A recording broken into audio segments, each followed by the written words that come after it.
J'ai fait un choix, Cruz. Tu pourrais au moins le respecter. Je sais ce que tu vas dire. Je ne peux pas supporter de te voir dans un fauteuil roulant. Mais Kane, oui. Je sais que Kane peut m'aider. Et il sait très bien ce que c'est que de ne pas pouvoir marcher. Il a été handicapé, lui? Oui, il l'a été.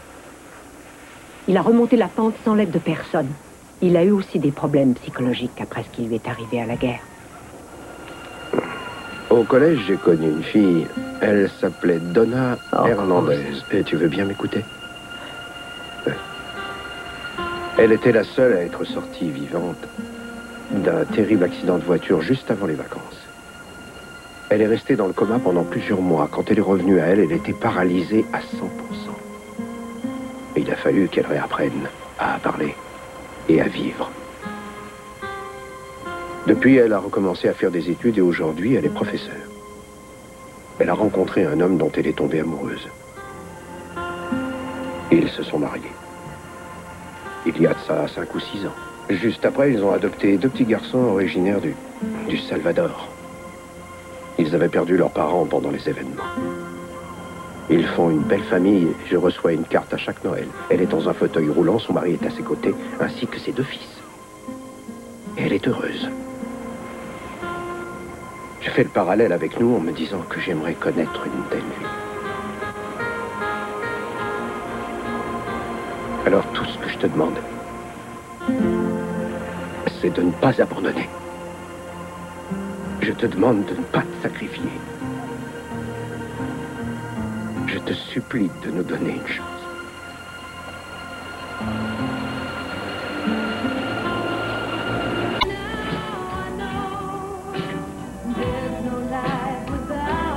Est-ce que ça te plairait que je fasse un feu et que j'apporte une couverture? Oui.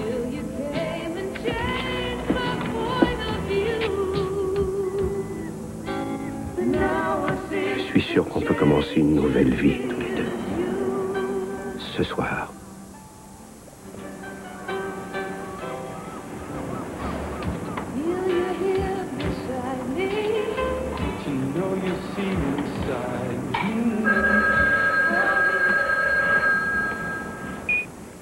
Cruz, c'est Channing. Je suis vraiment désolé de vous déranger, mais il est arrivé quelque chose à Kane. Dans le doute, j'ai appelé une ambulance. Il va être transporté à l'hôpital. Je pense qu'il faut le dire à Eden. Je vais appeler l'hôpital. Non, non, je veux y aller. Tu veux bien m'emmener? Mais ça ne servirait à rien du tout. Si. Emmène-moi, Cruz. Papa, où est-il? Il est aux urgences, les médecins sont avec lui. Qu'est-ce qu'il a eu? Rosa lui a donné son médicament, il a pris une gélule et il a fait un malaise. Mais tu as quand même pu lui parler. Non, il était inconscient quand je suis arrivé, son pouls était irrégulier, l'ambulance est venue, ils l'ont emmené. Il a pris son médicament et il a eu un malaise? C'est ce que Rosa m'a dit, oui. Et qu'est-ce qu'il a pris? Ça doit être le médicament qu'on lui avait prescrit à l'hôpital, pourquoi me demandez-vous ça? Je ne sais pas, il ne supporte peut-être pas le traitement, ce ne serait pas la première fois que ça arriverait. Mais ça va faire une semaine. Qu'il le suit, il aurait dû faire un malaise avant. Je ne sais pas, il vaut mieux qu'on vérifie tout ça. Je suis tout à fait d'accord, ça nous permettra peut-être d'en savoir plus sur ce garçon. Hé, hey, Mais qu'est-ce que tu fais? et toi, où tu vas? Mais je vais aller voir Ken, il faut que je lui parle. Mais il ne t'entendra Mais laisse-moi pas. passer.